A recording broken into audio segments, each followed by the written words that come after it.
que respecta a la belleza, en primer lugar debemos definir, o mejor dicho, distinguir, determinar qué palabras son las que se utilizaron para nombrar lo bello o la belleza.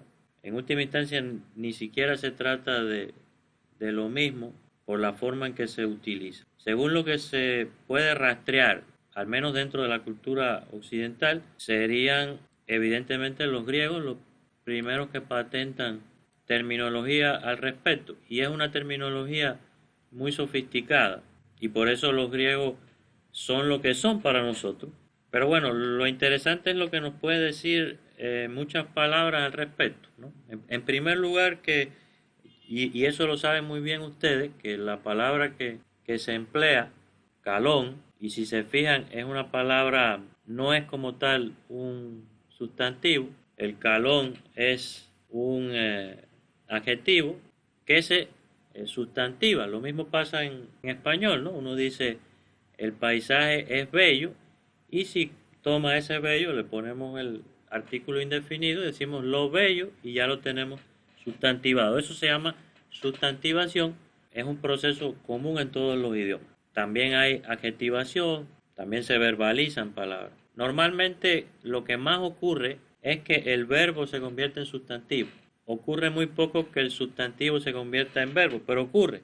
E incluso puede haber múltiples derivaciones de palabras, ¿no? De una misma palabra. Entonces la palabra esta, calón, que si se fijan es cuando uno en griego le pone a esta palabra el neutro delante, ese to es el artículo, lo bello, lo que está es entendiéndola neutralmente. O sea, es algo que es abstracto. Y por otra parte, no debemos perder de vista que este calón también significa bueno, o sea, es bello y bueno. El indicio fundamental de la calocracia es la propia palabra, porque calón significa bueno y bello al mismo tiempo. Entonces quiere decir que hacían coincidir los dos tipos de experiencia.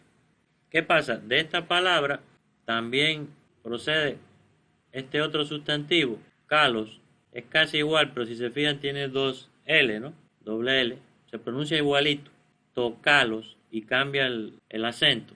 Ese calos significa la belleza, es exactamente la belleza. El otro es lo bello, es como la bondad y lo bueno, bueno, la belleza, lo bello, ¿no? Este tocalos implica que algo es preciso y este tocalón aquí implica que algo es impreciso y por tanto es abstracto.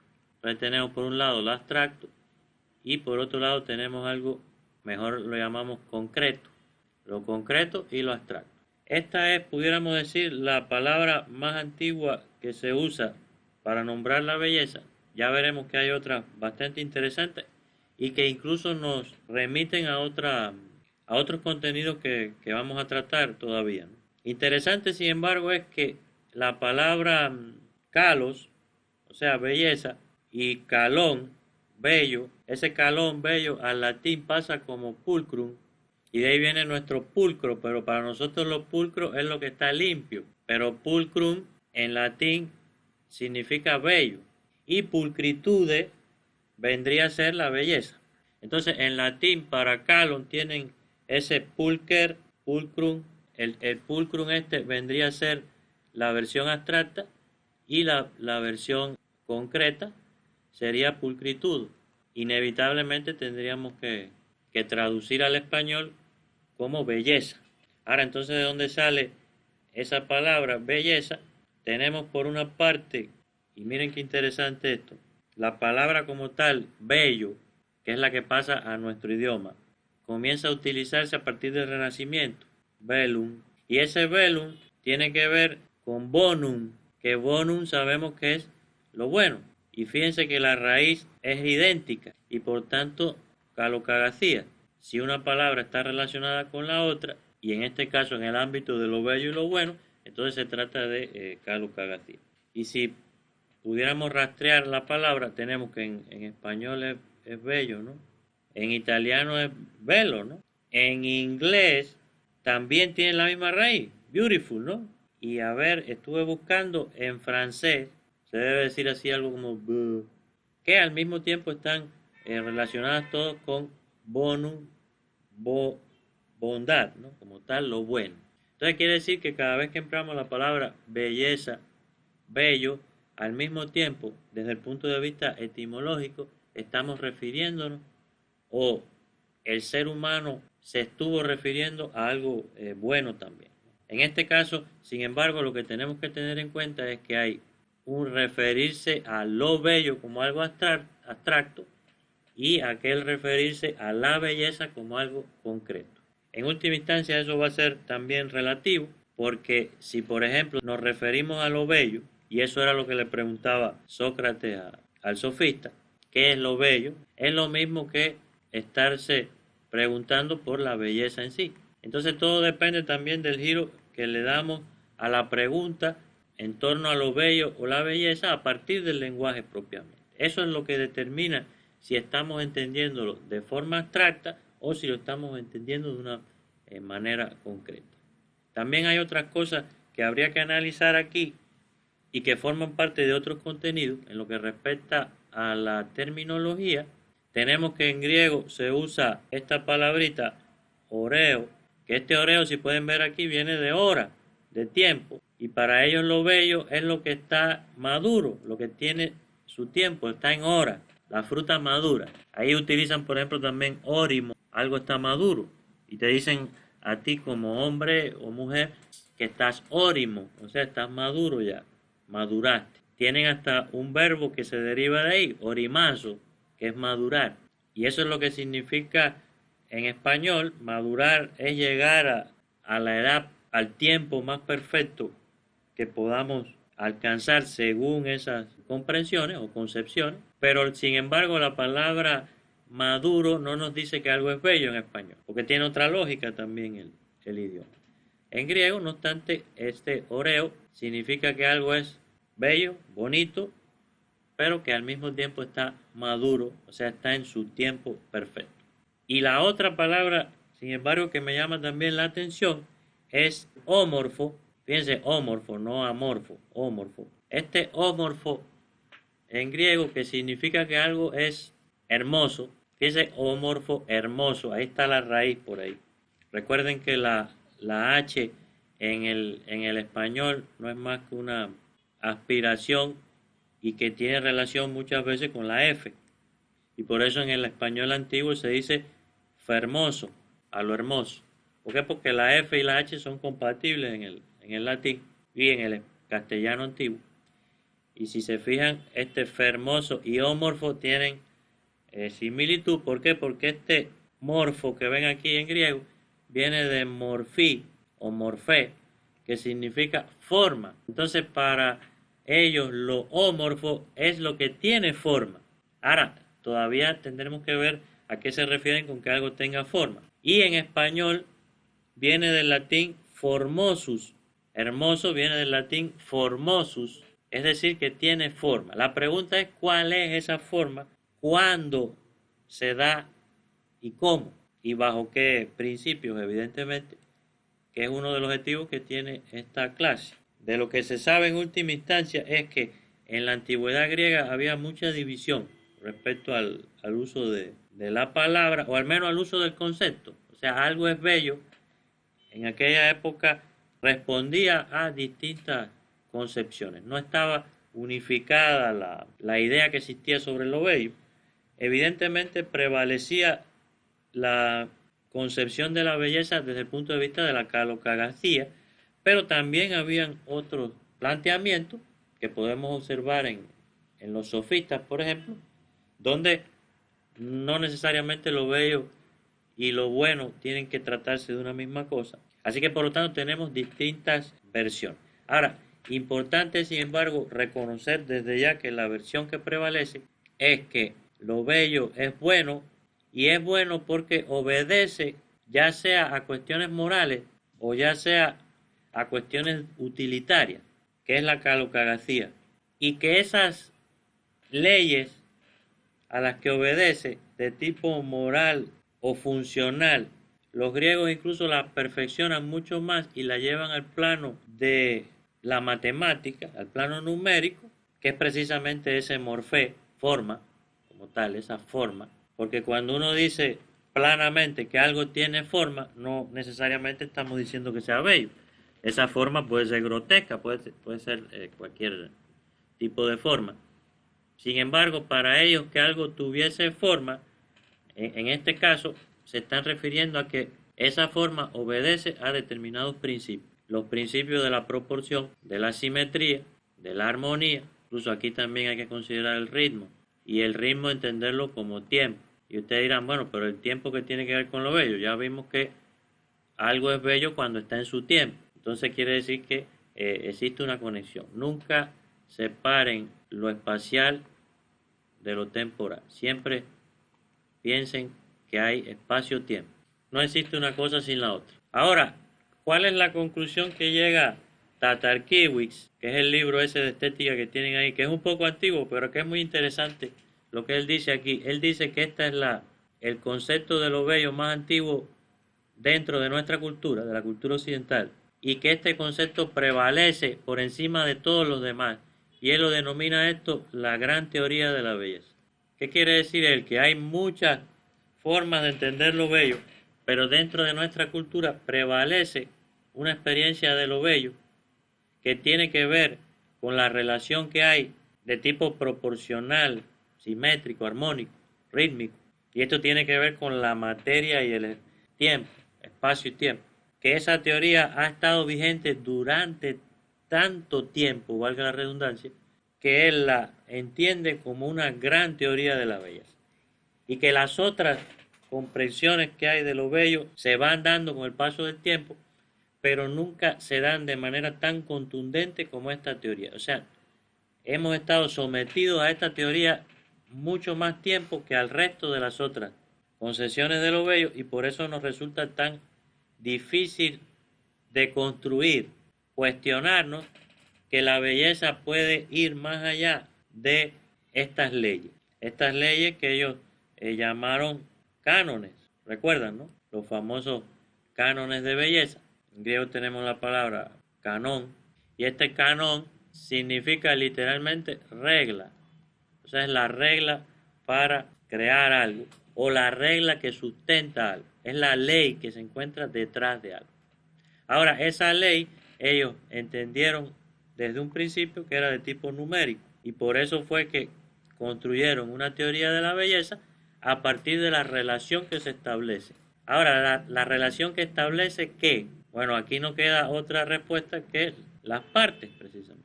Y llegaron a una conclusión muy interesante, y es que para que haya belleza tiene que haber complejidad.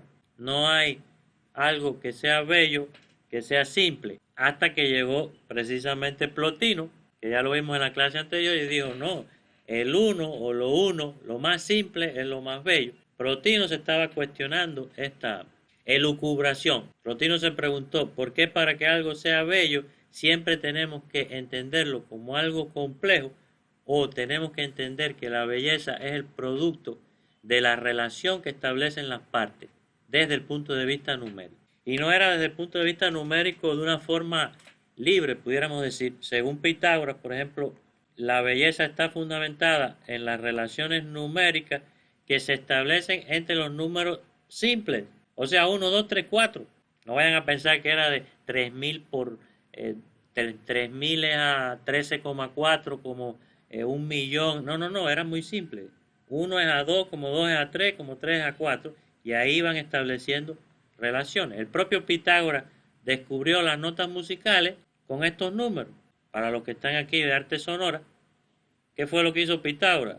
Ustedes deben saberlo muy bien. Agarró una cuerda, la tensó de un punto a otro y la hizo sonar. Después la dividió a la mitad, tensada. Lo mismo que hacen ustedes cuando van presionando las cuerdas de una guitarra.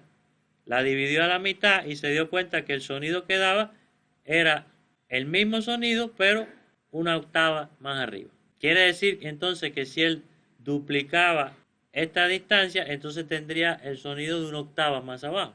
Y en la medida en que fue dividiendo todo esto, fue creando notas musicales. Pero lo hizo desde la noción más simple de todas, desde los números simples. No piensen que fue un cálculo que le llevó más allá de una elucubración, pudiéramos decir, más profunda.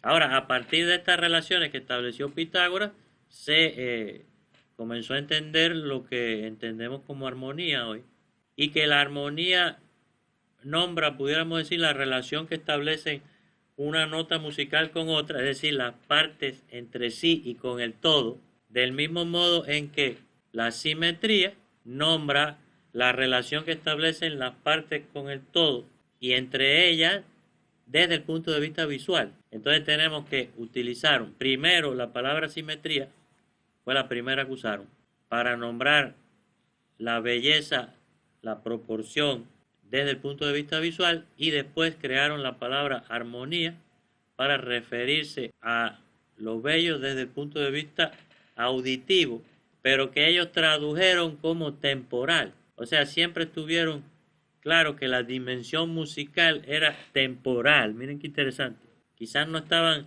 incluso claros que las ondas sonoras son materia, es ondulación del aire. Si estuviéramos en el vacío no pudiéramos escuchar. Por lo tanto, la música es material. Lo que pasa es que es demasiado abstracto. Entonces, a lo musical, lo temporal, a las artes de tipo visual, lo visual. Y eso lo manejaron con cálculos en los cuales se tanteó mucho la cuestión de la proporción dorada o proporción áurea, que después vendría el matemático Fibonacci, mucho después haría descubrimientos ya en nuestra era, cuál sería el número, en fin, todo lo que va pasando al respecto. Y al final nos dimos cuenta que todo esto aplicaba en un mismo campo, y ese campo es precisamente el de la gran teoría de la belleza. Según Tatarkiewicz, la cuestión es que sin embargo hay otras nociones de lo bello que no responden a esa gran teoría, a pesar de que esa teoría, y eso sí ténganlo en cuenta, es la que predomina durante toda la historia de la cultura occidental. Aquí les puedo citar, por ejemplo, en el Renacimiento, Ficino dice algo muy interesante que tiene que ver con la cuestión de las proporciones, pero explica también en buena medida por qué casi toda la teoría, o la teoría más profunda que se ha hecho en torno a lo bello y el arte ha sido dentro de las artes visuales. Y eso no quiere decir que las artes visuales sean superiores ni nada de eso. Sí quiere decir, sin embargo, que el ser humano le da más importancia a la vista que al resto de los sentidos. Y eso está demostrado, que la mayor parte de la información que procesamos es visual. Y Ficino, ya en el Renacimiento, llega a decir que la belleza pertenece más a la vista que al oído. O sea, está discriminando a la música. Y eso dice mucho de por qué las artes visuales van a tomar un cariz más teórico con el paso del tiempo, y sabemos que hay cierto elitismo también ahí, y por eso es que son más conceptuales también, lo cual no quiere decir que el resto de las artes no sean conceptuales, ¿no? El concepto de lo bello como proporción lo podemos ver bastante bien manifestado en una estructura arquitectónica. Ya, por ejemplo, en una estructura arquitectónica, en un templo griego, ¿qué tenemos? Tenemos columnas, tenemos frisos, tenemos frontón. La columna está constituida por la base, fuste, capitel. El friso tiene triglifos, metopa. Todas esas partes del templo van a estar relacionadas entre sí y con el todo, e incluso con el ser humano, porque se construía en base a la relación que se establece con el ser humano como centro del universo, porque para ellos lo era. E incluso lo que los lleva a sacar la conclusión de que la medida de todo es el ser humano. Pero eso, ¿por qué lo entienden ellos así? Porque reconocen que lo que hay son relaciones entre las partes. Y en el caso de la música, las relaciones serían entre las notas musicales, tienen que ver con pudiera ser la agudeza del sonido, o sea, más agudo o más grave, y por la frecuencia. En sentido general van estableciendo relaciones. En la medida en que es más agudo, son las notas más altas, y en la medida en que baja, se van dando las notas más bajas, los graves, y se va repitiendo incluso por octavas, y ahí van estableciendo todas las relaciones, creando las famosas escalas musicales. El hombre de Vitruvio que pinta Da Vinci, recuerdan ese que está con los brazos abiertos en el círculo y el cuadrado, que son las figuras perfectas, está entendido de esa manera. es incluso hasta casi enfermizo, porque la descripción que él hace, siguiendo a Vitruvio, porque eso no es un descubrimiento de Da Vinci. Vitruvio vivió en el 80 antes de Cristo. Pero lo que hace Da Vinci es llevar esto a la máxima expresión y es casi enfermizo cuando uno lee la explicación que él hace, que ya es por pulgares, en fin, es una cosa muy sofisticada, pero sí, por ejemplo, aquí Vitruvio, fíjense, Vitruvio dice que la naturaleza ha creado el cuerpo humano de tal modo que el cráneo desde la barbilla a la parte superior de la frente y al nacimiento del pelo constituye una décima parte de la longitud total del cuerpo. Eso lo dijo Vitruvio. Y eso es lo que aplica Da Vinci. Lo que pasa es que Da Vinci, yo les invito a que lean esa parte en que él describe su hombre de Vitruvio. O sea, uno saca la conclusión de que el hombre era un obsesivo compulsivo, ¿entiendes? Porque el nivel de sutileza que él tiene para entender todas esas medidas y relaciones es demasiado. Pero si se fijan, esa es la idea que prevalece con el paso del tiempo, es que lo bello es producto de un cálculo, o sea, tiene que ver con el número. E incluso muchos se atreven a decir que el número es el arquetipo de las cosas. El número es lo más abstracto, lo más perfecto que hay. Y ninguno se atrevió a negar esa teoría, se atrevían a añadir otras teorías, pero nunca a negarla. Ni el mismo Plotino dice, también lo simple es bello. Él ni siquiera dice que lo complejo no sea bello, porque es que no puede. Es inevitable. Esa teoría nos ha tenido en jaque durante muchos siglos y todavía nos tiene en jaque hoy porque se siguen produciendo cálculos de ese tipo y seguimos entendiendo la belleza desde ese punto de vista.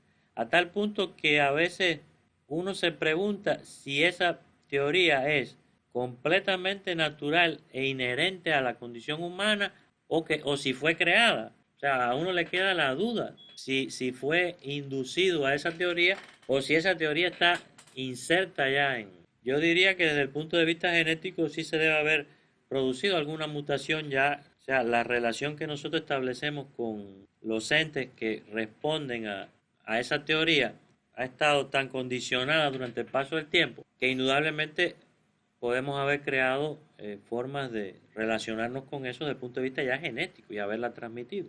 Cuando uno se somete demasiado tiempo a una experiencia, esa experiencia no solo te lleva a un cambio de tipo cultural, sino que también te lleva a un cambio de tipo orgánico. Y eso es lo que a veces se le olvida a los filósofos, porque aquí la cosa puede ser más compleja todavía.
Ahora, la pregunta es si, aparte de esta teoría, que es la que prevalece, evidentemente, hasta el día de hoy, existen otras. Y ya sabemos, por ejemplo, que los sofistas, miren qué interesante, los sofistas que eran los superenemigos de Sócrates y que, en fin, los demonizaron tanto, al final eran súper interesantes. A Sócrates, sin embargo, le molestaba de los sofistas que cobraban por sus clases. Y los sofistas, por ejemplo, consideraban que lo bello era lo que era agradable a la vista del oído, pero no se detenían en la cuestión esta matemática con tanta. Entonces quizás ahí ya hay una pista de otras teorías que van a van a salir a relucir con el paso del tiempo, que no tienen que ver necesariamente con el número. Es muy difícil esta clase porque es mucha información rastreada, ¿no? Y después, digamos, de este cuestionamiento que hay de los sofistas, también está el cuestionamiento de Plotino, ¿no? Que no es negar que lo complejo sea bello, sino que decir que además de lo complejo, la belleza está en la simpleza, ¿no? Y esa pista que él deja ahí abre un poco la reflexión del pseudo Dionisio Areopagita.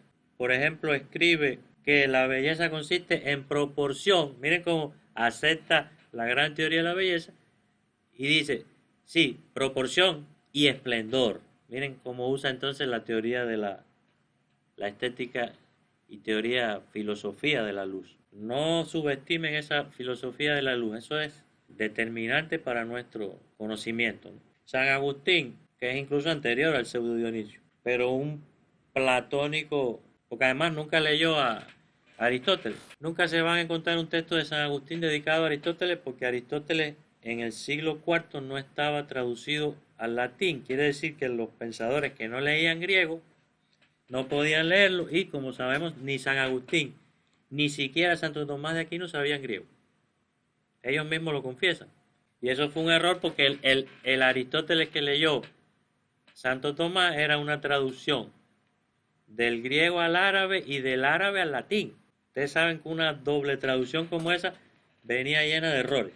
Entonces San Agustín dice que la belleza agrada. En la belleza lo que agrada son las formas. Miren cómo se va metiendo en la gran teoría.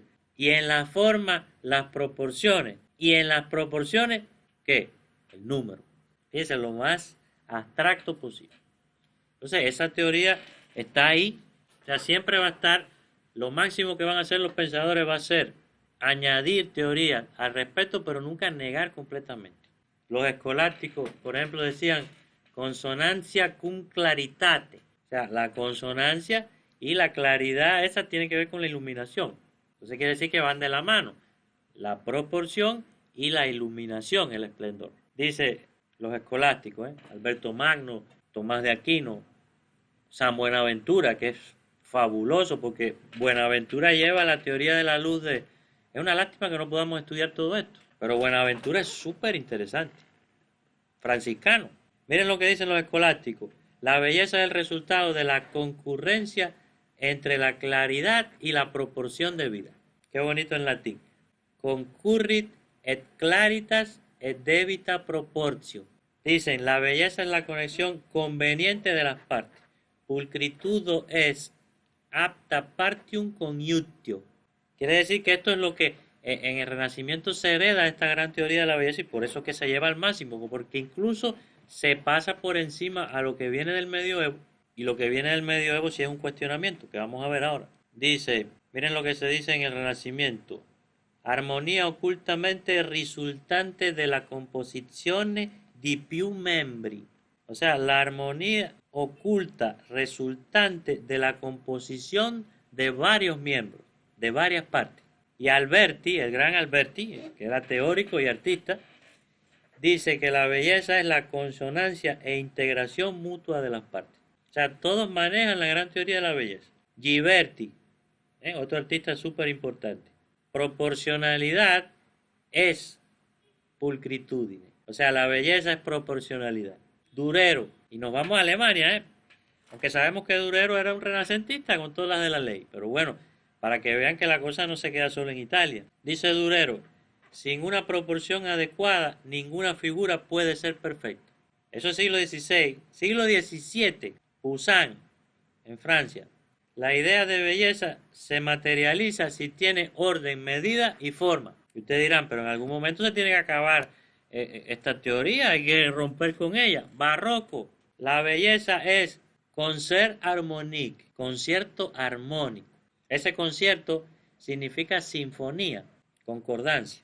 Estamos hablando de que existe una gran teoría de la belleza que pudiéramos decir tiene al menos una extensión de tiempo de 2000 años, en la cual está vigente completamente. Y que solamente a partir entonces del romanticismo se comienza a cuestionar. Que sabemos que a partir del romanticismo es que se le comienza a dar más importancia a lo que no se ve, a lo interior, etcétera. Y ustedes dirán, pero solo pasó ahí. No, lo que pasa es que la gran teoría de la belleza deslumbró tanto al ser humano que nunca pudimos enfocarnos en otras concepciones de lo bello. Pero por ejemplo, sabemos que muchos pensadores antiguos ven la belleza en la potencia de las cosas, no solo en cómo se ven. Algunos lo ven como el sentido que tiene algo, como Heráclito, el logos. La teoría del logos es fundamental, porque el logos es lo que le da sentido a todo, pero eso sí no tiene nada que ver con lo numérico para el acto. Y sin ir tan lejos, ¿qué pasó en el medioevo? En el medioevo se llegó a la conclusión de que lo bello no tenía nada que ver con la forma, con el aspecto de las cosas, sino que lo que era bello era ¿qué cosa? Lo invisible.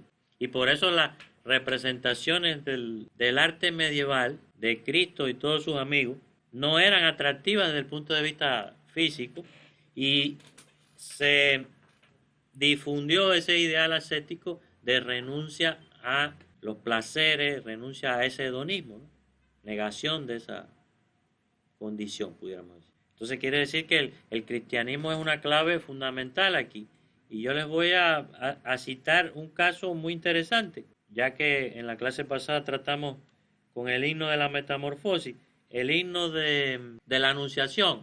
No es el himno, es el contagio. El contagio es otro tipo, en fin, ahora explicarles todo eso no es. En fin, uno de los cánticos que se hacen a la Virgen por la anunciación. La anunciación es cuando viene Gabriel y le dice, le anuncia que ha sido elegida para eso. Y el himno que compuso la cultura griega, que a lo mejor, lo más probable es que lo haya compuesto Romano el Melodós, porque era una bestia componiendo. Debe haberlo compuesto en siglo VI por ahí. Dice, Tinoreótita, miren el oreo como lo usa, o sea, la belleza, Tinoreótita, tis parcenías, o sea, le dice a la Virgen, la belleza de tu virginidad. ¿Y de cuándo acá la virginidad es bella? ¿De cuándo acá la virginidad es visible? Miren qué interesante. Eso nunca había ocurrido en la historia de la cultura occidental. Los griegos nunca habían tenido ese nivel de sutileza. O sea, Gabriel le dice, la belleza de tu virginidad. O sea, no se lo dice. Él se queda admirado por la belleza de la virginidad de la Virgen. Y ustedes dirán, bueno, a lo mejor es casualidad, a lo mejor es que para ellos la Virgen es una doncella y las doncellas son las que son más bonitas. No, no, no, ahí está clara la palabra.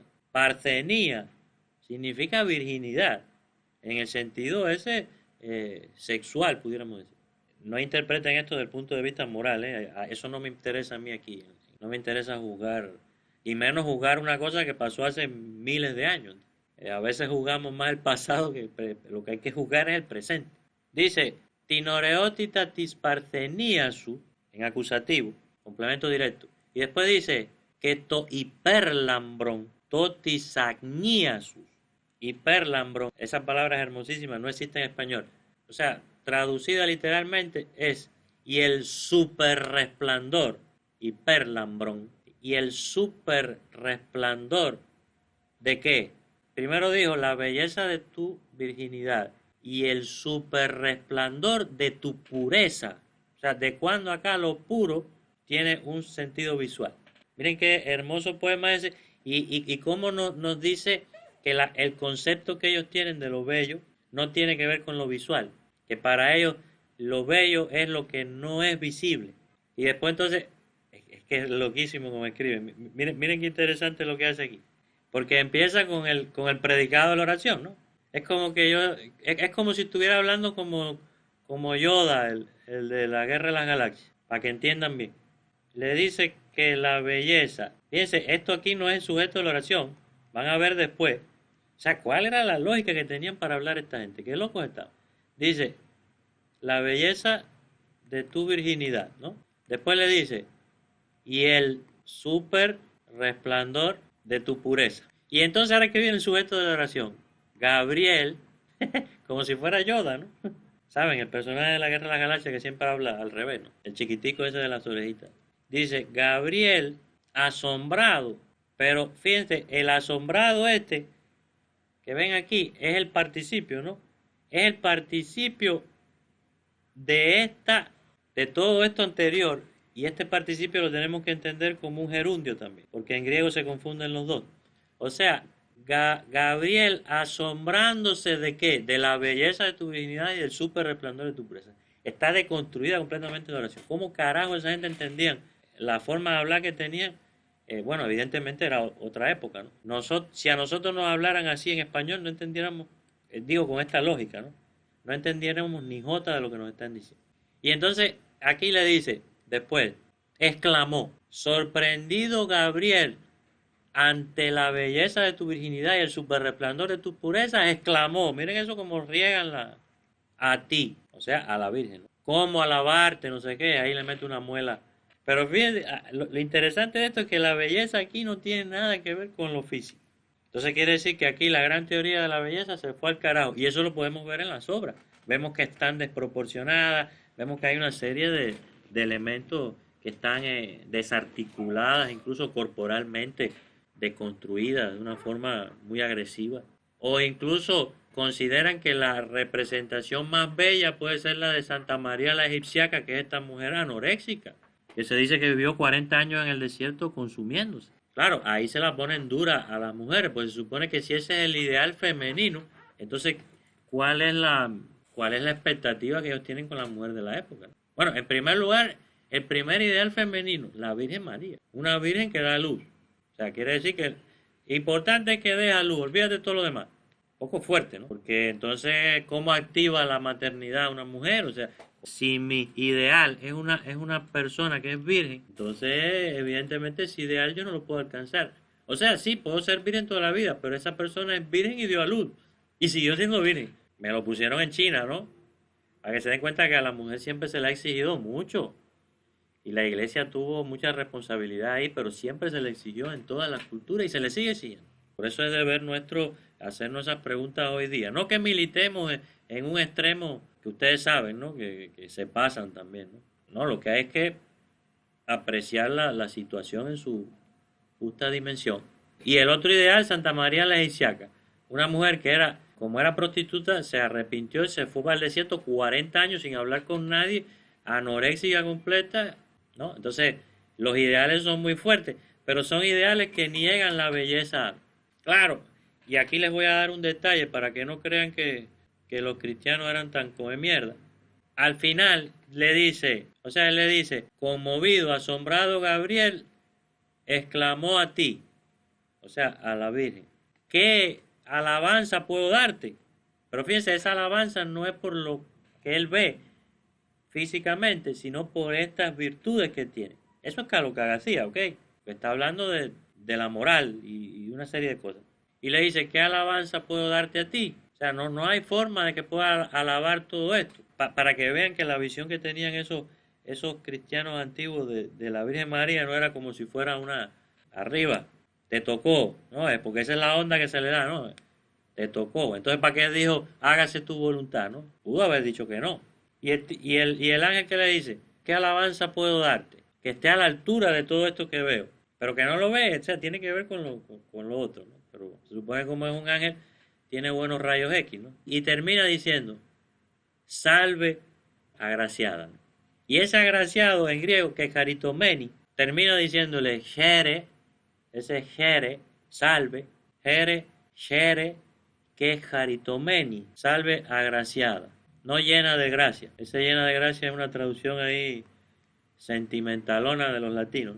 Salve agraciada. Y ese agraciado no solo se emplea para hablar de lo gracioso que eres desde el punto de vista de las virtudes, sino que con mucha más propiedad siempre se usó para referirse a lo gracioso que eres desde el punto de vista físico. Entonces quiere decir que ahí hay un cierto coqueteo entre una variante y la otra.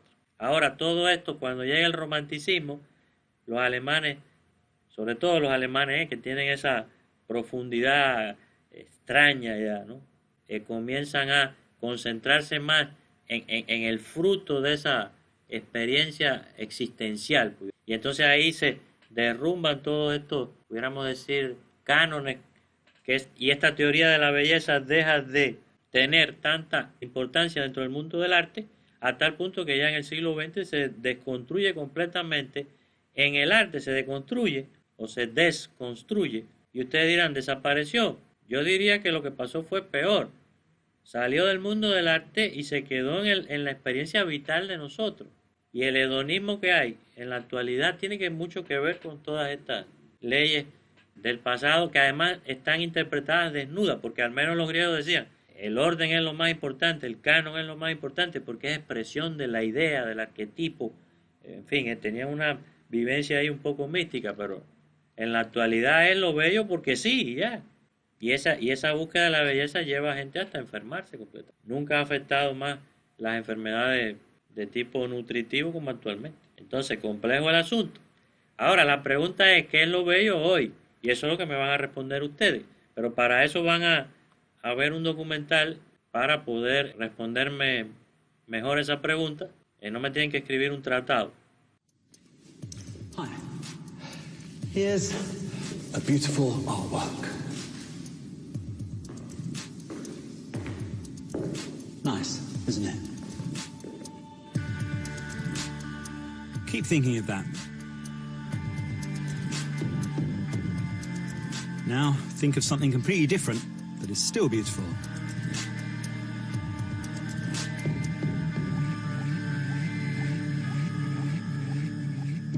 Why is beauty still happening, if nothing else is? Beauty, this vague word, describes a very real effect, the rush of pleasure we get from beauty. I'd like to look at this vagueness and see what really goes into it, so it's not so vague anymore. I think there are laws by which beauty, this indefinable word, can be defined. It's true, I made them up, but I believe in them, and in this program, I'm going to explain what they are. There's one operating right now, and I'll be telling you what it is in a few minutes.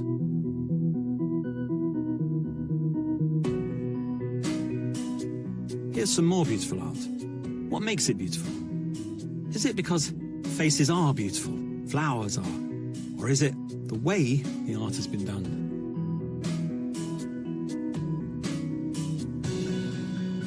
I'm driving now across another beauty experience, a beautiful bridge.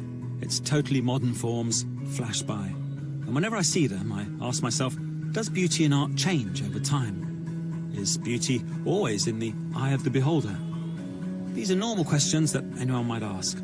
I think there ought to be clear answers to them. What's the main question again? It's spelled out in capital letters in the title of this program.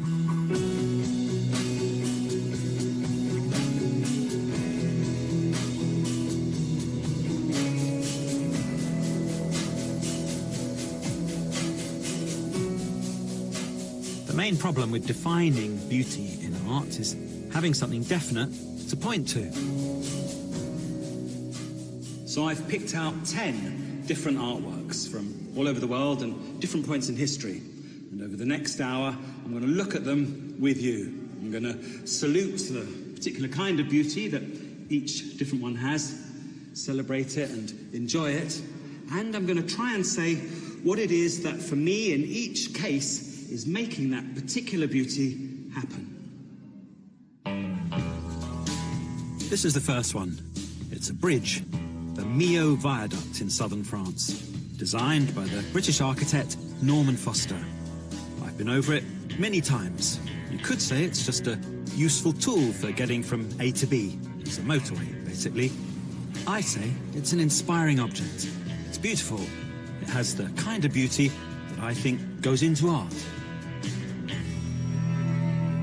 To me, this stands for awe at nature. Not just nature, but real, powerful, staggering awe.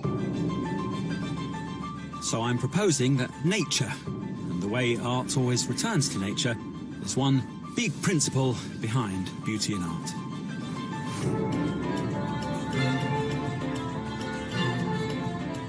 Nature. One way or another, nature's awesome presence gets repackaged in art.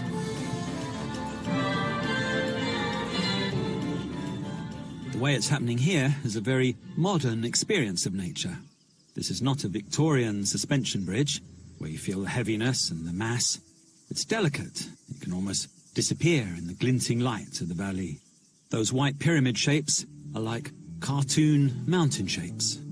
A computer-generated engineering feat where 240,000 tons of concrete and steel can seem lightweight, and driving across it can feel like you're flying.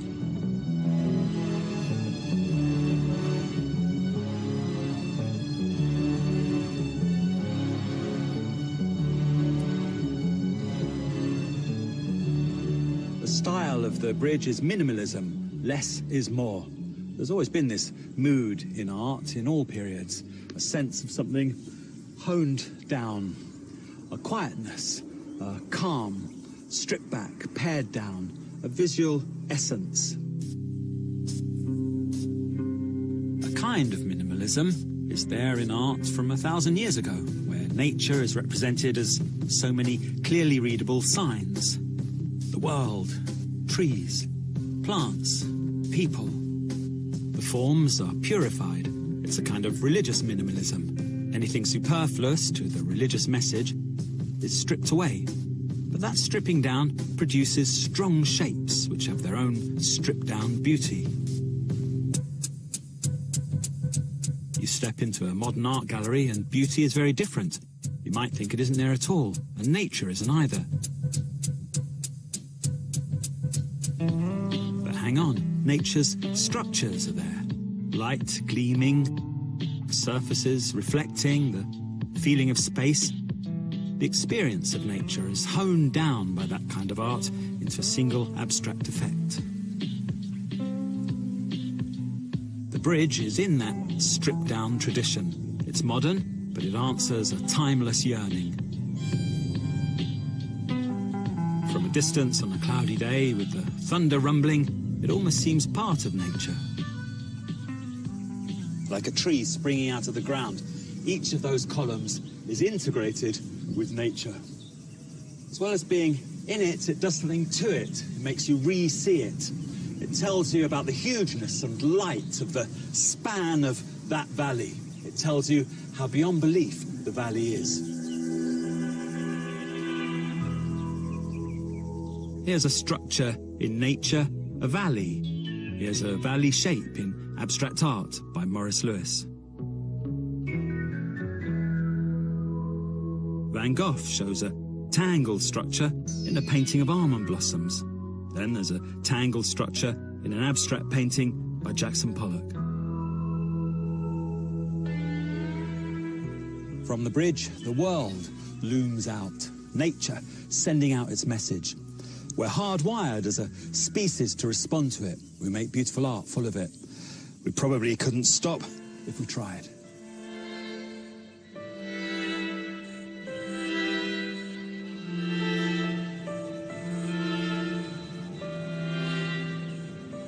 The next principle of beauty in art requires a change of gear, from art about nature to art about people. In about 1455, in a town called Monterchi, near Florence in Italy, an artist paints a pregnant Madonna. The artist's mother was born here, so it has a personal meaning for him, the mother of the artist and Mary, the mother of Christ.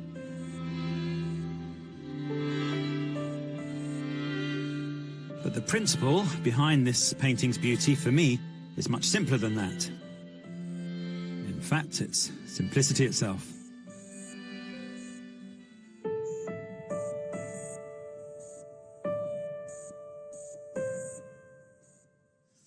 Simplicity. The soul getting refreshed from everything suddenly getting a bit uncluttered and calmed down.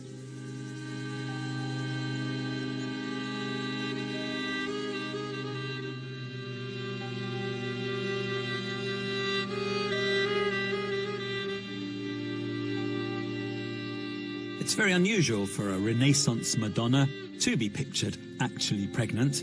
It was considered a bit too physical for such a celestial being. And what is particularly touching here is how believable pregnancy is.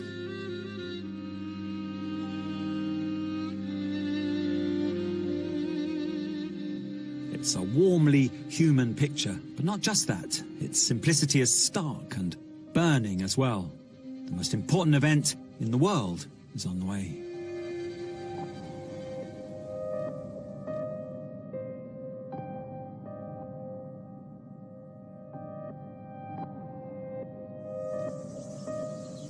I like the weirdness of the place it's presented in, contrasting with its beautiful countryside surroundings.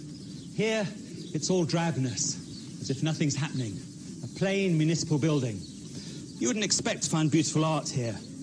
You might expect to find a meeting of local councillors.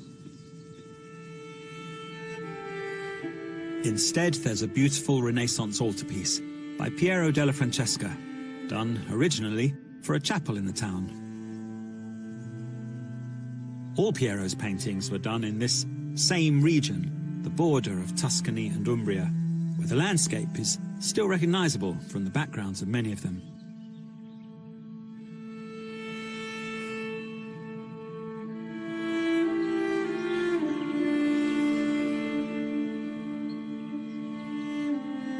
The same eye, tuned to the pleasure of a beautiful landscape that never changes, orders shapes in a painting so they too seem timeless.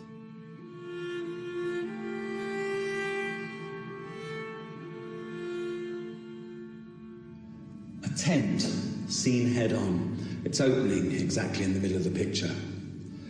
A simple, symmetrical opposition. A woman with a beautiful, youthful face simply delineated. The woman exactly in the middle of the picture. Two shapes exactly the same but reversed. The angels holding the tent flaps open. Their colours exactly balanced.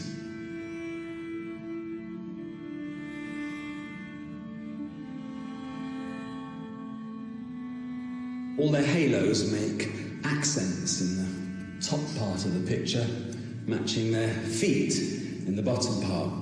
Those same colours, but reversed.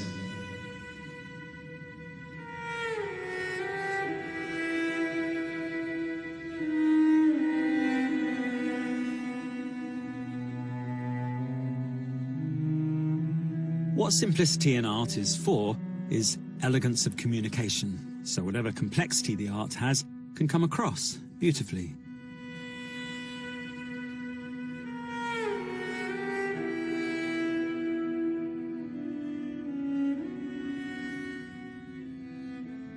All these tweaks of difference are a foil to the overall simplicity, to draw your attention to it, making you see simplicity even more.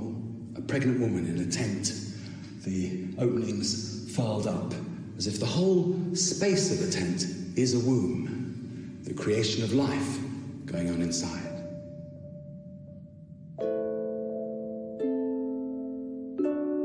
All art strives to simplify, and geometric arrangement is a way of doing that.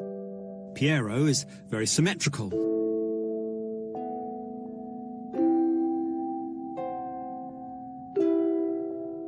When another Renaissance artist, Bellini, does geometry 50 years later, he's very triangular. A lot of blue triangles.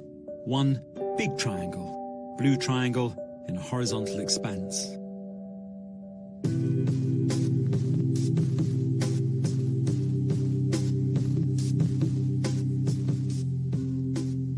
In our era, modern art attacks. Blue triangle in a black rectangle by Malevich in 1915. The old gets blasted away, but actually it's the old's pure geometry that the new is very interested in.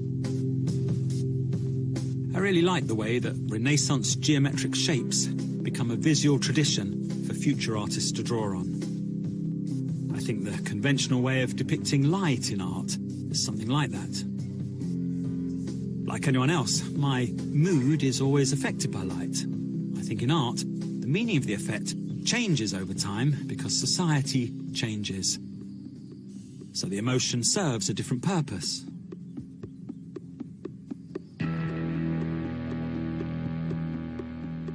An Inner Glow by Rothko in the 1950s might be fear of the bomb or the unconscious. It's a disturbing glow.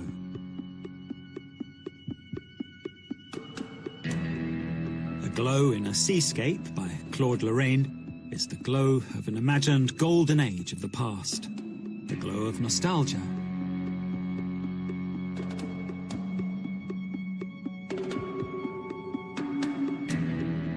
A point of light radiating outwards in a Turner is the romantic inner turbulence that people of the age of Romanticism thought was expressed in turbulent nature.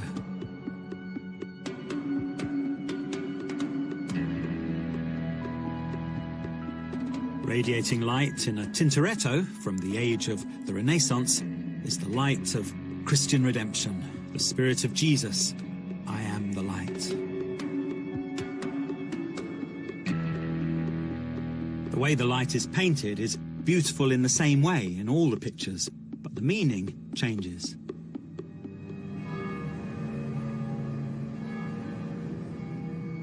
A church bell rings out in Sicily, in the town of Monali, where the next beautiful art experience is at. When we get in there, don't think, and I won't talk. Just enjoy a satisfying, luxurious visual effect.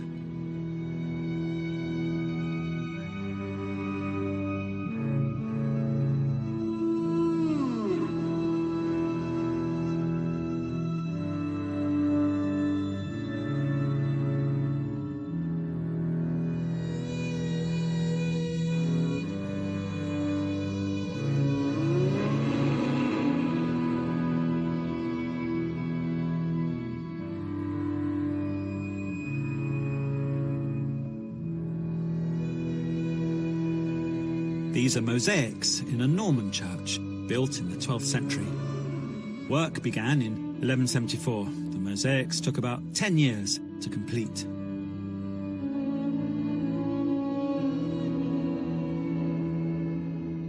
There are many things that are beautiful about them. The building is a giant light box. It throws light around.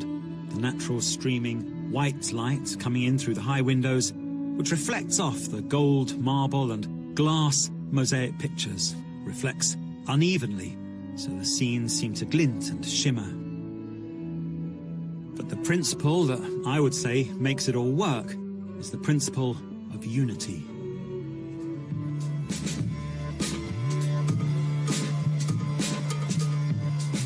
Unity, many different things, organized so that no matter how complicated each one is, they all seem to fit together and be part of one thing.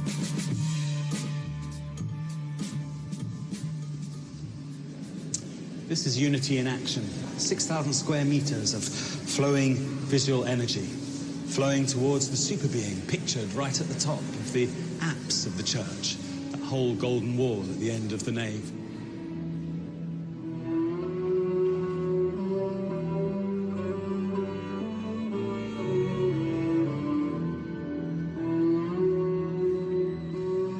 Flowing out again to everything else. I love the overwhelming feeling of it all, but I also love the physical basis of all that transcendence, where it's done using very specific materials. Here's a handful of mosaic tesserae, coloured marble and glass, and bits of gold leaf set within clear glass. Different, uneven little cubes. That's what a mosaic is made of. A mosaic artist works in a particular way. They put together bits deliberately unevenly, but so there's a visual rightness in relation from one bit to another. It's a rightness that the artist feels, so that each bit stands for a decision taken about an overall visual unity. And that visual sense continues in the big shapes and patterns of the mosaic picture system in the church.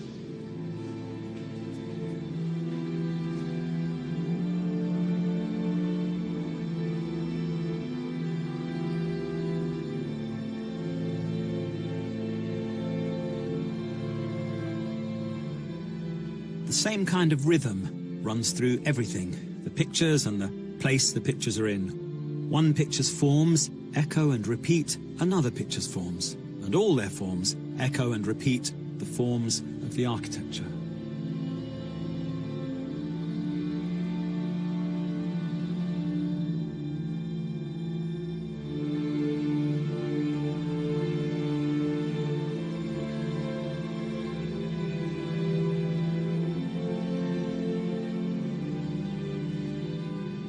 This art was for a society that had certain ruling ideas. They were society's conception of itself, ideas about how reality is ordered. The unity principle of the art connects to that idea of reality. Everyone has their place, and the way people are positioned in society is reflected by beautiful art, a hierarchy of the greater and the lesser. The greatest is so great, one of his fingers is a meter long. Symbolic Christ tells us about unity. The human and the divine are unified in his person. The hand gesture, the last two fingers making a circle with the thumb, and the first two fingers separated from the others, is a symbol for that. The human, the divine are unified, the circle. Bless you all. Now for a crazy rumbling sound.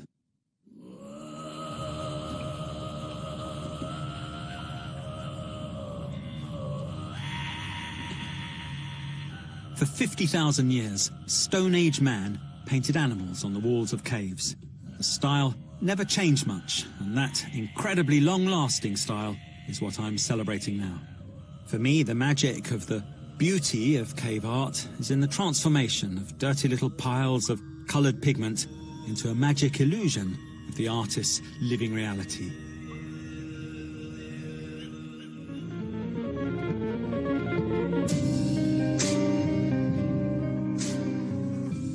Transformation.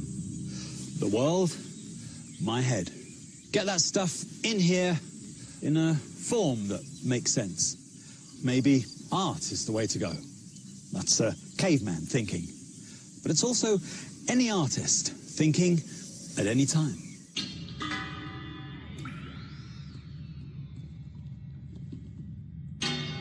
The way transformation works in cave art is that something real out there in the world is transformed into something symbolic here in the cave. Cave art isn't about beautifying the habitat. The cave artists didn't live in the caves. They lived in huts made of mud and bone. They only painted here, far from any natural light. No one could live here. You had to get in there and get out again.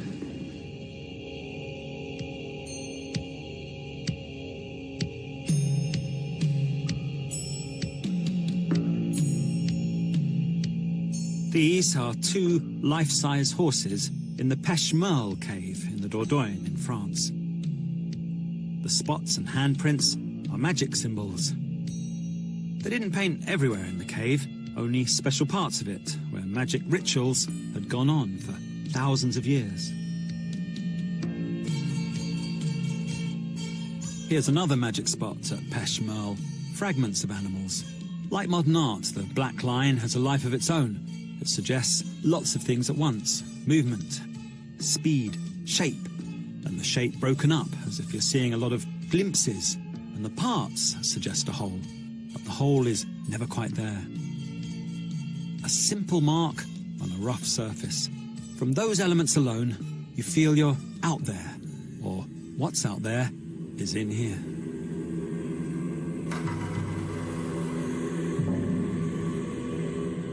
The magic of cave art has a very definite purpose. The aim is to hunt and kill animals. They're in the cave, thoughtful, in the dark within themselves, soulful. Outside it's a hostile environment. They're always fighting the animals. In the dark, they use artistic skills to make the cave soulful. The animals are much bigger than them. They see a natural rock formation that looks like the profile of a horse. They paint a little horse's head in there. Now they're calling the shots.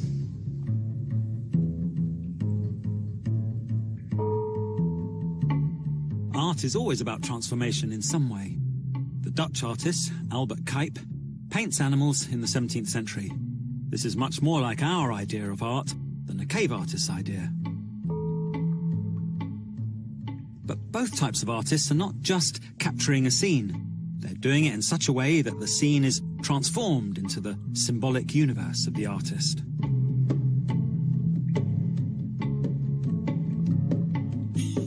Nice animals. Psychic animals. But they're both psychic, really, in that in each case, the beauty stands for all sorts of ideas. Cuyp paints cows in a field. They're really there to frame a landscape full of poetic evening light. We feel filled up with peaceful calm. We're responding to the painted image in our own way. A Stone Age artist paints magic bulls hurtling through space. His audience responds to the painted image in their own way. They cast spells on it and worship it and throw spears at it.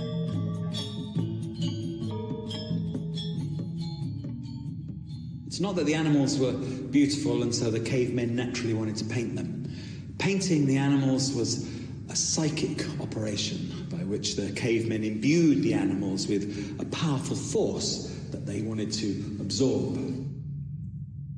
They didn't look at art like we do, looking at something very distanced from ourselves, finding it nice, making judgments about it and forgetting about it until we next go to an art gallery. When they painted, they were performing something, manifesting through pictures a force they found powerful so that they could absorb it, so that they could control it. And the magic element required for this big transformation was beauty. They do the performance, they look at it. What they see, we find beautiful. What they get from it is recognition that the transformation has happened.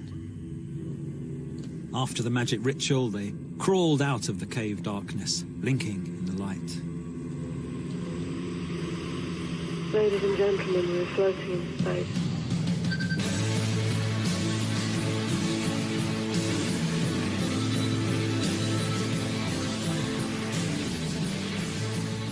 Where am I?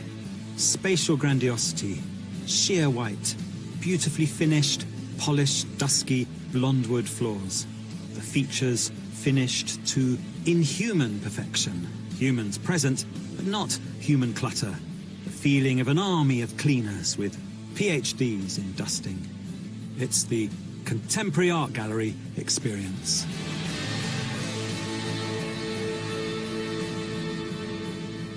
New contemporary art galleries are going up all the time, all over the world. This is the latest one, the Brandhorst Museum in Munich, built in 2009. Its streamlined spaces demonstrate, as all such spaces do, the priority of the particular stuff that the contemporary art gallery experience relies on, which is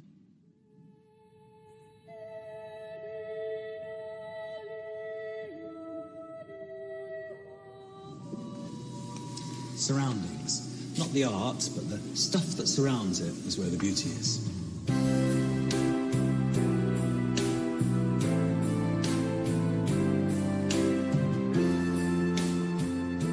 I always think it's funny that contemporary art is shown against a backdrop of pure white, like the humble cell of a monk, as if it really does have something religious to offer.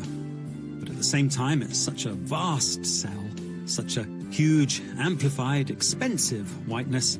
It's as if the cell has something to, well, sell. How do you get your head round what's really going on now after all those centuries of greatness in art?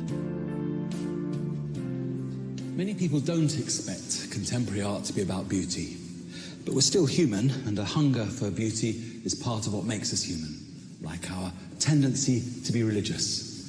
The contemporary art cult is full of the voodoo mysticism of religion, but it lets the cult members off religion's other traditional task of providing rich, encompassing wisdom. It comes up with mental conundrums instead.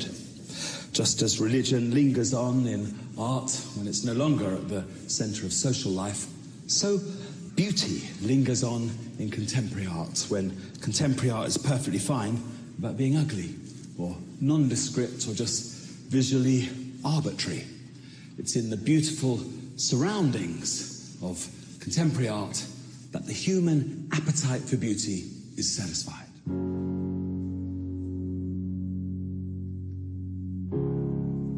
The wow effect. Wow, you think. All this space just for me. This has become the familiar atmosphere of art.